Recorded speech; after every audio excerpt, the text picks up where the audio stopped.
Қайырлы күн, Алтай Ньюс оқырмандары.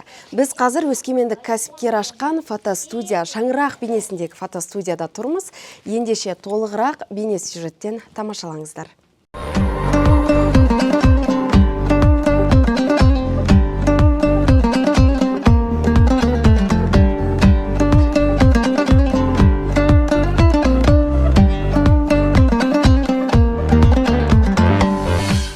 Сан ғасырлар бойы сұрыпталған салт дәстүрлерімізді өскелең ұрпақтың бойына сіңдіріп, қайта жаңғырту өзім мақсатым болғандықтан, осындай киелі шаңырақ атты фотостудияны аштым.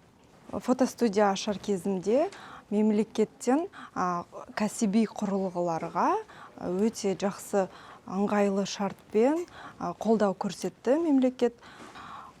Ұлттық құндылығымызды дәріптеу үшін ата-аналары, әже-аталары мен немерелерімен бірге осындай фотостудияға келіп, фотоға түсіріп, естелікке қалдырады.